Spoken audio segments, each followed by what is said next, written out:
Open this gate right now, or I swear I'll have the sheriff here within 5 minutes. I didn't say a word. Instead, I locked eyes with her, then grabbed the rusty iron latch with one hand and slammed my ranch gate shut right in her face. The clang echoed like thunder across the gravel driveway. For a moment, I half expected her to charge through it like a bull. Her perfectly styled hair bounced as she screamed from the other side, "You have no right. This is HOA property. I'm the president of this community." I slowly and calmly secured the latch while she fumed, her face flushed like a tomato left too long in the sun. Her phone was already pressed against her ear. She looked me up and down with pure disdain, as if I was some kind of trash who didn't belong on the very land I was standing on. "Hello?" "Yes, I want to report a trespasser," she snapped. "Yes." He just shut a private gate in my face. "My name is Caroline Prescott. I am the HOA president of Buckbrush Meadows." I could hear the dispatcher respond,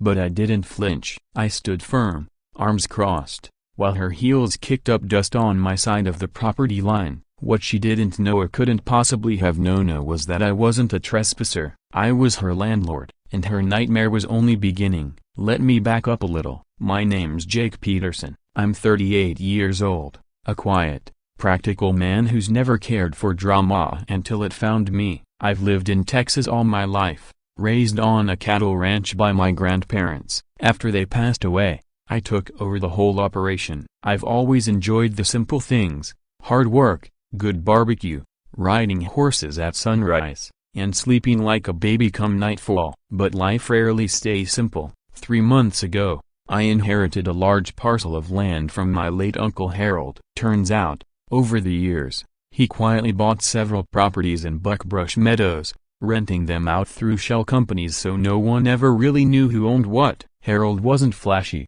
but when he passed, everything came to me: land, houses, titles, deeds, everything. At first, I didn't realize what I'd inherited. I thought it was just some leftover property. But when I visited Buckbrush Meadows, I was surprised to find not one house, but 6 lined up right along the edge of my ranch, bordering the creek. Big houses, fancy cars, and a community with more rules than a military base. That's when I learned about Caroline Prescott, the notorious HOA president. Picture the strictest teacher you ever had, then give her a megaphone, a golf cart, and a personal vendetta against anything with dirt or cowboy boots. She ruled the place like a queen. You couldn't leave your trash cans out too long, couldn't hang Christmas lights before Thanksgiving, couldn't paint your fence any color but approved eggshell white, and most importantly, you couldn't make any changes to your property's perimeter without HOA approval. And that's where things got complicated. One of the properties I inherited had a strange situation. The fence between it and my ranch had been removed years ago. There was nothing separating the pristine suburb lawns from my open pastures. Every morning, I'd wake up to find HOA residents jogging across my fields, letting their dogs leave their messes wherever they wanted, even holding yoga classes in my barn without permission. At first, I stayed calm. I put up some private property signs. Nobody cared. I sent letters through the management company. Still, nothing changed. Then, one afternoon, I walked out to find a group of kids climbing my hay bales like jungle gyms while their mother relaxed in folding chairs by my cattle trough, sipping iced tea. That was my breaking point. I decided to put up a gate, not a wall, not a fortress, just a simple iron ranch gate to mark the property line and keep people off my land. It didn't block any HOA roads. It was on my land, backed by deed and survey. But the moment construction began, the complaints started flooding in. "Dear resident, your recent activities may violate HOA Regulation 3.2.2. Then came the knocks on my door, anonymous reports, snide remarks at the local store, and then came Carolyn. She didn't knock, she stormed in. The first time we met was 2 weeks ago. I was tightening a bolt on the gate post when a sharp voice cut through the air. "You can't put it there." Arms crossed, standing in a perfectly ironed blouse, she looked like she stepped right out of a suburban magazine. I stood up, wiped my hands, and calmly said, "It's on my land. Everything inside this neighborhood is under HOA rules," she said like it was gospel. "This isn't inside your neighborhood," I replied, motioning to the open pastures behind me. "This is my ranch." "We'll see about that," she said, turning on her heel and storming off. I thought maybe she'd cool down, do some research, and realize the truth. But instead, she doubled down. Over the next week, I caught her snooping around the property line with a clipboard and measuring tape. Once, I overheard her telling the delivery driver my address didn't exist, insisting he leave packages at her place instead. I even heard she told the HOA board I was a squatter cowboy trying to invade the community. And then today happened. I had just finished welding the last piece of the gate latch when I heard tires crunch on the gravel. Her white Lexus SUV pulled up about 10 feet from me. She jumped out, fiery as ever, and yelled, "This is your last warning. That gate comes down today." That's when I walked over, grabbed the latch, and slammed the gate shut in her face. And that's where our story begins. Now, as she yelled into the phone at the police dispatcher on the other side of the gate, I noticed the sheriff's truck pulling up from the main road. She straightened up, smoothed her blouse, and marched over to meet him, as if she were already claiming victory. I stayed calm and quiet behind the gate, watching as the sheriff stepped out of his vehicle. He was a broad man with mirrored sunglasses and a worn expression. Carolyn wasted no time. "Sheriff, this man is trespassing on HOA property. He put up that gate illegally, harassing residents, and he doesn't even live here," she declared. The sheriff scratched his head and glanced over at me. "Jake Peterson?" he asked. "Yeah," I replied. "Mind if I come around?" "Not at all," I said, moving over to unlock the gate. Carolyn's face twisted in confusion. "Wait. You know him?" she asked. The sheriff nodded slowly. "Yeah, Jake just became the largest landowner in Buckbrush Meadows. As far as I know, you're leasing your house from one of his properties." Caroline's jaw dropped. Then, without warning or a sound, she fainted and just collapsed onto the gravel road. The sheriff caught her arm before she hit the ground fully, and I rushed forward, half concerned and half, well, not surprised. She came to seconds later, groaning and blinking up at the sky. "Are you all right, ma'am?" the sheriff asked. "Yeah, I think so," she stammered, eyes wide as she stared at me like I was a ghost. You're the owner?" I didn't answer right away, because just then, a second SUV pulled up. The HOA board treasurer, a man named Barry Gibson, stepped out. He looked from Caroline to me, then to the sheriff. "What's going on?" he asked. The sheriff opened his mouth to reply, but Barry interrupted, pointing at me. "Wait, this is the guy who bought the Prescott property too, right?" Caroline froze, clutching her purse tightly. She hadn't realized the deed had already transferred. The woman who had once ruled the HOA like royalty was now living in a house owned by the very man she tried to get arrested. Barry's words cut through the tension like a knife. "The Prescott property's been sold," he said, stepping forward. "I checked the public records yesterday. The buyer is listed as J. Peterson Holdings." Carolyn's face shifted from pale to green. Her lips parted, but no words came out. She stared at me like trying to solve a puzzle that just wouldn't fit. I almost felt sorry for her. Almost. "Yes," I said finally, folding my arms. "That's me." You could have heard a pin drop on the gravel. Barry blinked a few times. "You're the... You bought her house and 4 others on this block?" I shrugged casually, like we were just talking about the weather. "It kind of just happened. My uncle left them to me." I'm not trying to gloat, just setting the facts straight. No more confusion, no more lies. Caroline struggled to her feet, using the sheriff's truck hood for support. "This is absurd," she whispered. "There must be a mistake. This man's a rancher. He doesn't belong here. He's violating HOA boundaries. And now you're telling me he owns my house?" "Afraid so," Barry said, adjusting his glasses. "I tried to bring it up at last week's board meeting, but you shut me down." The sheriff cleared his throat. "From what I see, there's no legal issue here. Jake owns the land, the gate's on his side, and you're not required to be on that part of the property, Mrs. Prescott." She swayed slightly but straightened herself, summoning all the dignity she could. "Well then," she said, brushing off her skirt,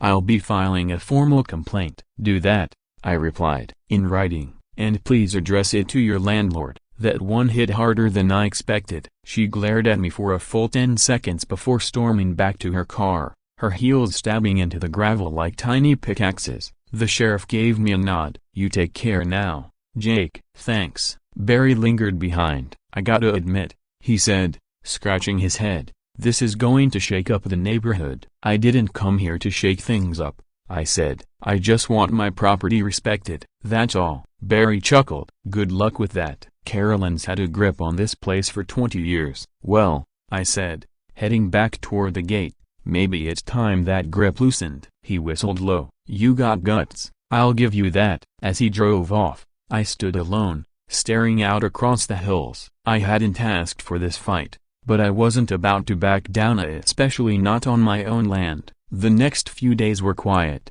too quiet. I didn't see Carolyn around, but things felt off. Someone had tipped over my trash bins in the driveway. I caught a couple of home members sneaking peeks around my barn from behind the trees. One night, the motion sensor lights in my pasture kept going off repeatedly until I grabbed a flashlight and found a trail of plastic flags leading from my barn all the way to the neighborhood dog park. I knew exactly what was going on. Caroline wasn't ready to face me again, and not yet, but she was working behind the scenes. She was already working behind the scenes. Caroline didn't need to shout when a whisper carried plenty of power, and from what I'd heard around town, her whispers carried a lot of weight. Then the letter showed up. It came in a gold-trimmed envelope, hand-delivered by some teenager on a bike. I opened it carefully, already guessing the tone. Dear Mr. Peterson, we regret to inform you that your recent construction violates Article 5.3 of the Buckbrush Meadows Covenant Agreement. The presence of a gate, especially one made of raw iron, does not comply with the neighborhood's aesthetic standards and may negatively impact property values. You are required to remove the structure within 72 hours or face fines and legal escalation. Sincerely,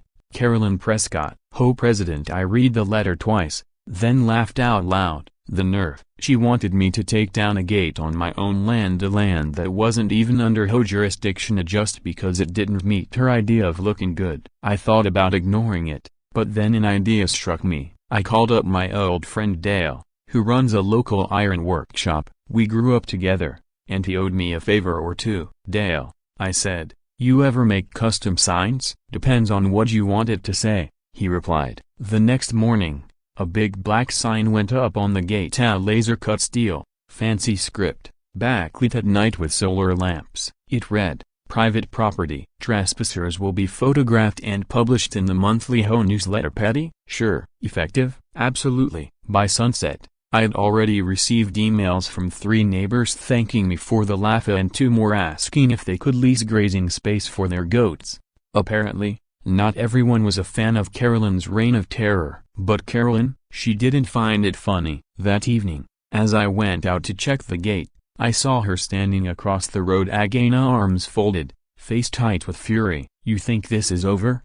She asked quietly. No, I said. I think it's just getting started. She said nothing more. He just turned and walked away. The real storm hit the following week. I got a certified letter from the local law firm. Caroline had hired an attorney to challenge the validity of my inheritance. She claimed I'd acquired the homes fraudulently and that my ownership was under investigation. She also accused me of unethical intimidation and disrupting the peace of the community. I read the letter slowly, word by word, then I smiled, because I knew something she didn't. The law firm she'd hired was my cousin's. They'd helped me finalize the deed transfer. They knew the whole situation. I called my cousin Rebecca. She laughed so hard, I thought she'd fall out of her chair. She didn't even know we're family, she said. Oh man, this is going to be fun. Just make sure we stay legal. Always, I said.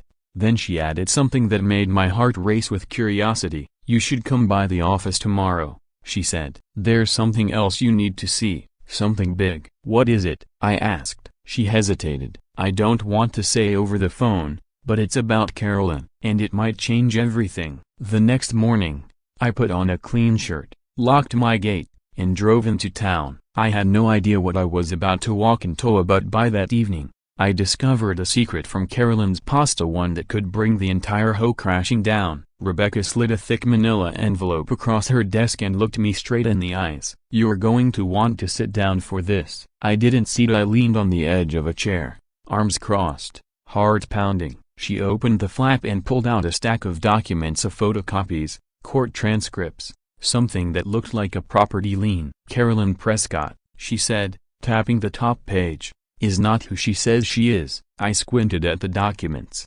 What do you mean? Rebecca flipped the papers for me to read. About 8 years ago, in a small town west of El Paso, she was involved in a civil lawsuit. The HOA there collapsed after it was discovered she'd been funneling community funds into a personal account. When the investigation ended, she quietly settled, changed her last name, and moved here to Buckbrush Meadows under a new identity. I blinked. She embezzled from another HOA? Nearly 60 grand? Rebecca nodded. Never charged criminally, but she was banned from holding any fiduciary role in an HOA again. And here she is, running another one. I muttered. The records are sealed unless you know where to look, and nobody here ever bothered to check. I looked down at the documents. The name Caroline Fieldstone was in bold on the court order. The photo attached, though younger and with a different haircut, was unmistakably Carolyn Prescott. She's operating under a fake name, I said. Technically, not fake, Rebecca replied. Prescott was her grandmother's name. She used it to re-establish herself, and no one's questioned it. Rebecca shrugged. Not until now. I let out a low whistle. Jake,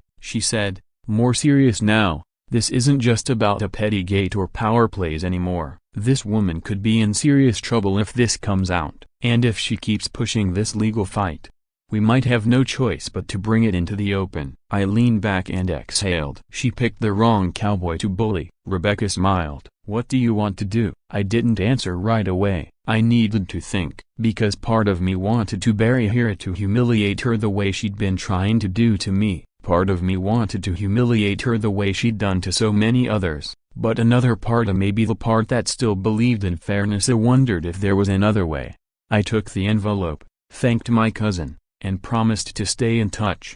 But as I drove back home along the dusty county roads, the choice was taken out of my hands. Right there, parked in front of my gate, was a massive moving truck, and standing next to it, clipboard in hand, was Carolyn. What is this? I asked, stepping out of my truck. She didn't even look at me. Her eyes were fixed on the clipboard, as if I wasn't even there. I'm overseeing the removal of all HOA-owned landscaping, she said coldly. You are no longer compliant with HOA guidelines, so we've terminated shared maintenance services. I blinked, confused. Landscaping? I repeated. She motioned to a strip of grass along the fence. These shrubs, these trees, they were planted by the HOA 10 years ago as part of a visual boundary plan. Since you've chosen to deface the community with this gate, we're removing them. You're kidding. I don't joke, she snapped, finger flicking at 2 young men climbing down from the truck. Start with the red oaks. Touch my trees, I said slowly, and you'll regret it. They aren't your trees, she said without looking at me. They're on shared land. I pulled out my phone. Want to test the theory? Because I have land surveys that say otherwise. Finally, she turned towards me, face tight, eyes burning. You think you can embarrass me, Mr. Peterson? Ruin my reputation in this neighborhood? You've only been here 5 minutes. I stepped closer. I'm not trying to ruin you, Carolyn, I said quietly. But you've been stepping on people for years. Maybe it's time someone pushed back. Her jaw clenched. And then, suddenly, she raised her voice. He just threatened me. The workers stopped in their tracks. I froze. What? I said. You heard me. She shrieked. He said he'd make me regret this. That's intimidation. No ma'am, I said firmly. That's a warning. She whipped out her phone and started dialing 911. What's your emergency?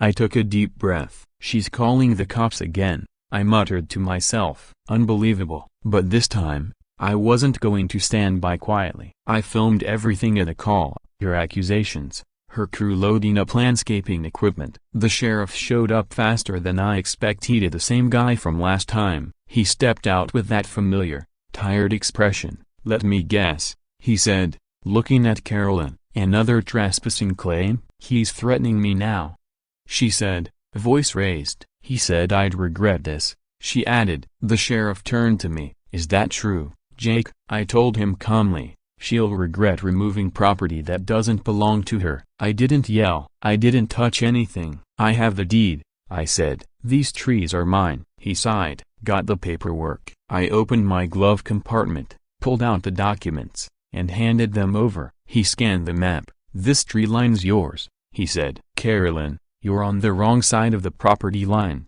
Her hands began to tremble. "This isn't fair. He's lying. This can't be happening." The sheriff looked at her with a mix of pity and frustration. "If you keep this up, you're the one who'll be cited, not him." Carolyn stared at the sheriff, stunned, as if the sky had just fallen. Without a word, she turned, got into her car, and sped away, leaving her hired workers confused and abandoned. That night, when I shut the gate, it felt heavier. Something had shifted. This wasn't about property lines anymore. It was about power, control, and a woman so terrified of losing it she was willing to burn everything down, herself included. I sat on the porch, staring out into the dark. I should have felt victorious. Instead, I felt like something bigger was coming. I wasn't wrong. Just after midnight, I was jolted awake by the crunch of tires on gravel. I grabbed a flashlight and headed outside. At the far edge of my property, near the fence line, a pickup truck was parked with its headlights off. A shadowy figure crouched by my gate, holding something, a power saw. They were trying to cut down my gate. My heart pounded as I flicked on the light and shouted, "Hey!" The figure froze and then bolted.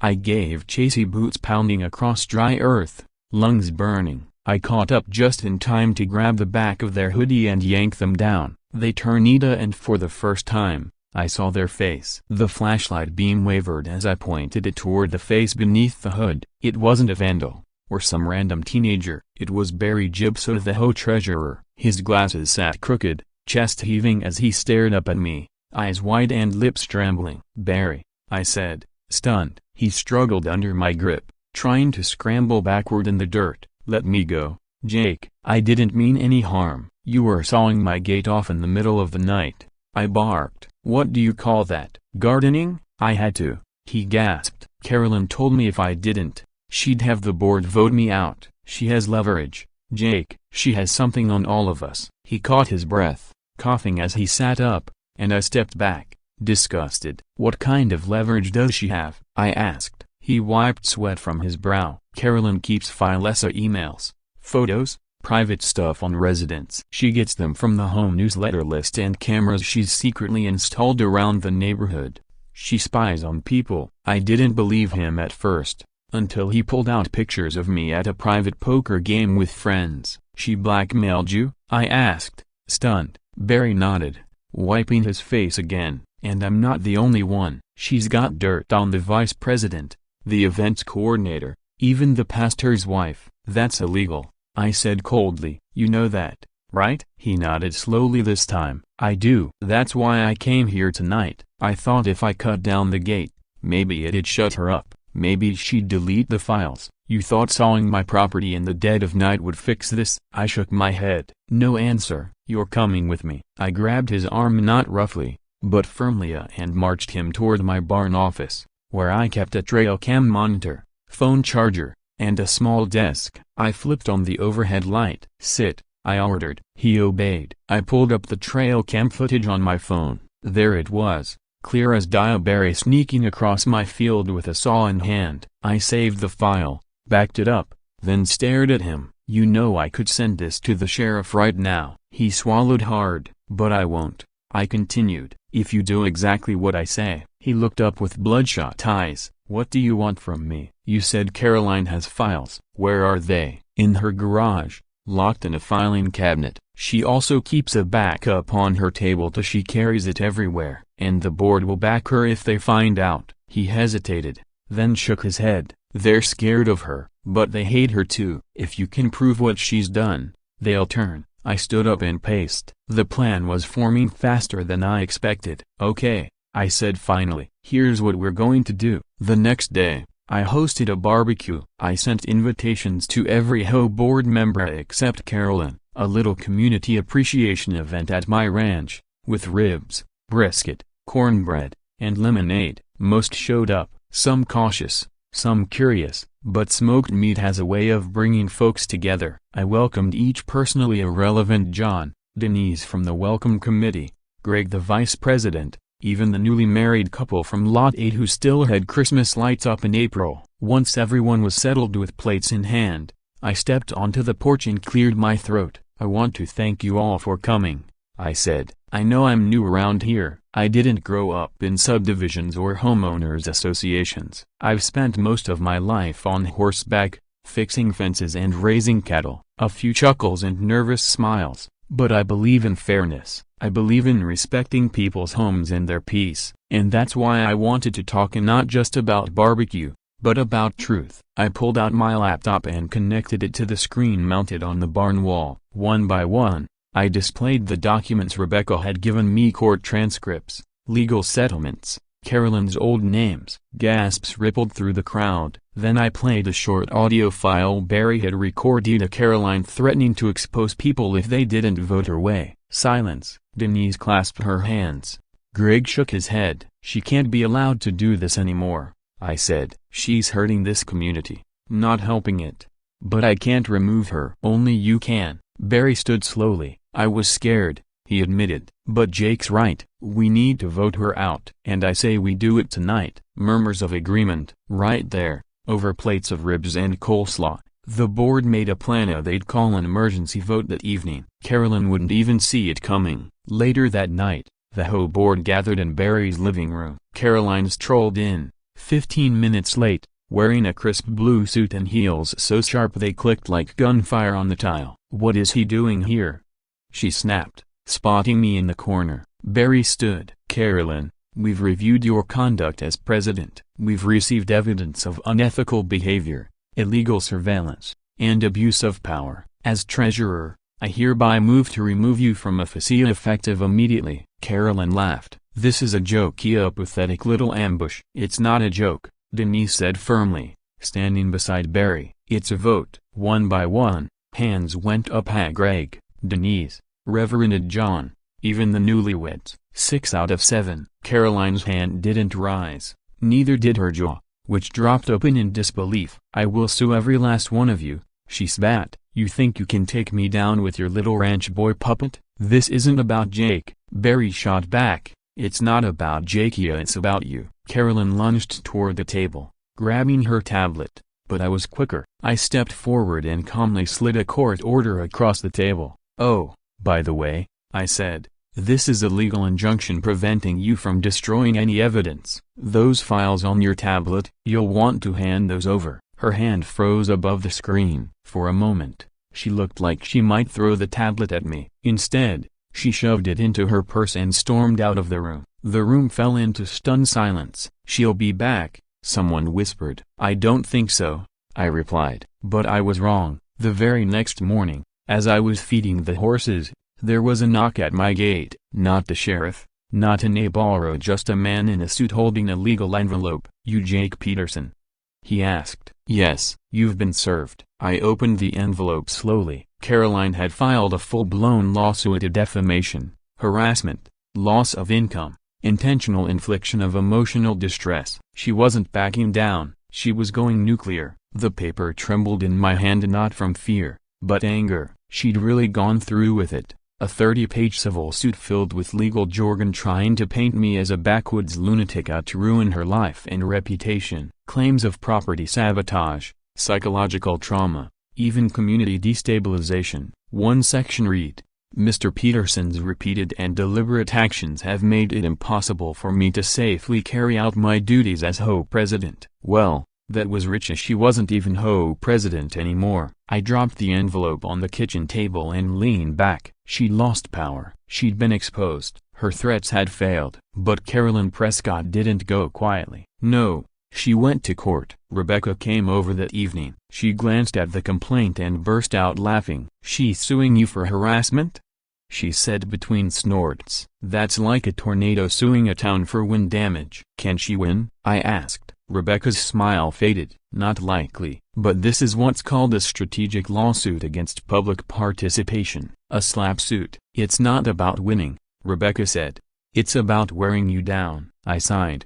"So she wants to drag me through months of court dates, legal fees, and public drama." "Exactly." Rebecca nodded. "But I've dealt with people like Carolyn before. You can't beat them at their game, you have to change the game." I leaned forward. "What do you have in mind?" She pulled a folder from her bag. "We countersue. Not just defend it, we hit her back with a defamation suit of our own." backed by the surveillance footage from your ranch, the HOA board's recorded vote, and the false reports she made to the sheriff. Sounds like war. It is war. But Jake, you've got the land, the law, and now the community on your side. It's time you stopped playing defense. I nodded. Let's do it. Within a week, Rebecca had filed the countersuit. It made headlines in our small town. HOA tyrant faces lawsuit from new landlord. Local rancher battles former HOA president in explosive legal showdown. The story spread fast. Suddenly, I wasn't just the guy with the gate. I was a symbol of resistance against years of HOA dictatorship. People I'd never met started showing up at my ranch to shake my hand. Local news wanted interviews. One woman even brought me a pie and said,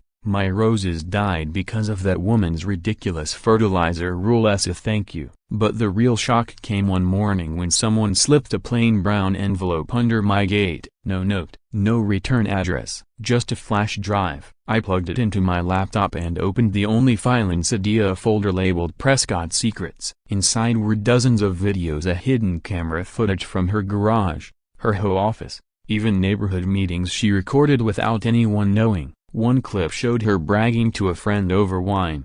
"These fools are so scared of me. I could tell them to repaint their houses purple and they'd do it. I've got something on all of them." Another file showed her laughing as she deleted complaints from elderly residents. And in one especially damning clip, she said, "If I lose control of Buckbrush Meadows, I'll burn the whole damn place down before I give it up." I sat frozen. This wasn't just petty power games anymore, it was full-blown manipulation and abuse. I called Rebecca. "I need you to see something," I said, "and bring a copy for the judge." The preliminary hearing was set for the following Monday in courtroom 2B, a modest room with creaky benches and a fan so loud it nearly drowned out the judge. Carolyn walked in wearing a gray suit and oversized sunglasses, flanked by a lawyer who looked like he was regretting his life choices. I came in with Rebecca and Barry, who had offered to testify. The judge called both parties forward. Carolyn's lawyer started with a dramatic speech about how I had intentionally humiliated his client,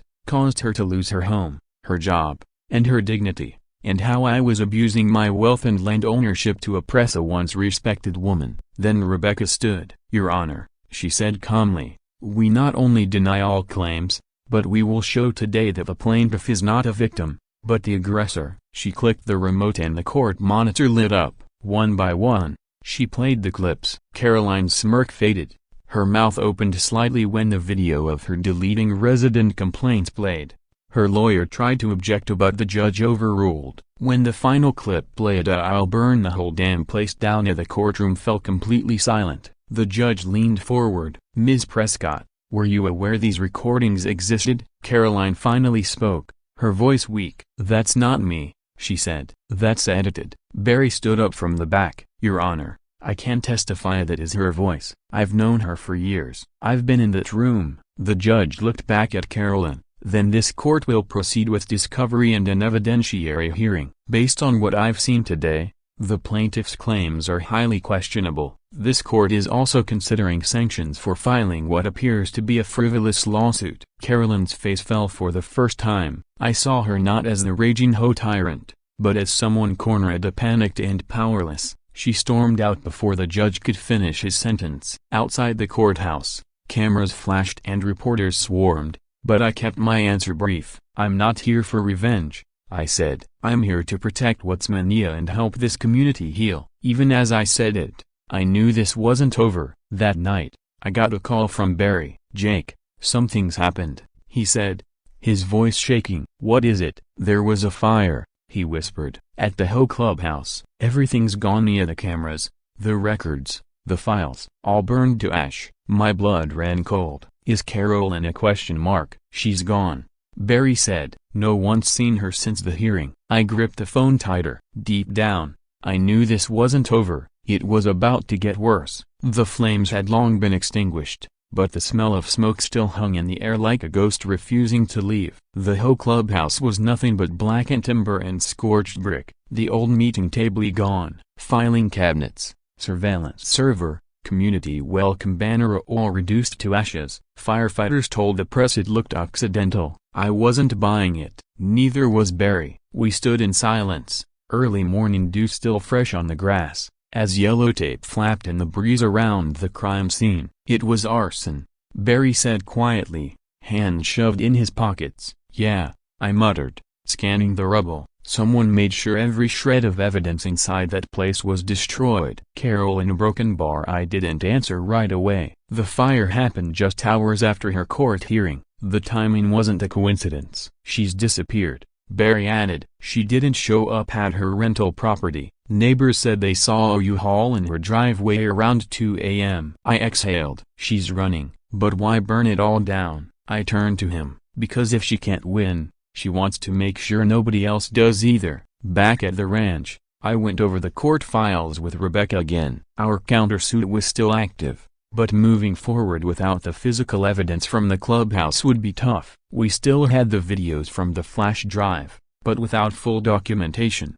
some of the more serious financial accusations could be dismissed in court. "She's buying time," Rebecca said. "She'll drag this out until everyone forgets it, or worse, she'll show up in another town and start it all over again under a new name." "Not on my watch." I called in a favor from an old friend. Travis worked in private security and digital forensics, based out of Austin. He owed me big after I helped him sell his mother's old property a few years back. When I told him what happened, he didn't hesitate. "I'll dig," he said. "If she left a digital trail, I'll find it." While Travis got to work, I focused on the community. Caroline may have left, but the wounds she caused were still fresh. People were scared, divided, unsure who to trust. So I did the only thing I knew how. I opened my ranch. I put up signs at the community center ruins, neighborhood BBQ, town hall hosted at Peterson Ranch. "Come hungry, leave herd." The day of the event, folks poured in like water through a cracked dam.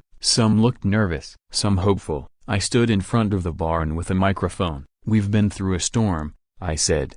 "But storms clear the air and now we get to rebuild together." People clapped, some even cried. I listened to complaints, took suggestions, promised to fund a new clubhouse out of pocket on the condition that this time, the HOA would operate democratically. No more dictators. 3 days later, Travis called. "I found her," he said. "She's in Oklahoma, staying under the name Linda C. Mayers." "Where exactly?" "Rented a furnished condo with cash, but here's the kicker," he added. "She's applied to join another HOA board under that name." I clenched my jaw. "She's trying to do it all again." Travis didn't stop there. He'd also found traces of emails she sent after the fire. One was a payout receipt for a guy named Miguel Alvarez, an ex-con who served time for arson 10 years ago. "She hired someone," Travis said. "That was the final straw." We handed all our findings over to the county DA. Within 48 hours, an arrest warrant was issued for Caroline Prescotto, also known as Caroline Fieldstone, and Linda Mayers. The local news blew up.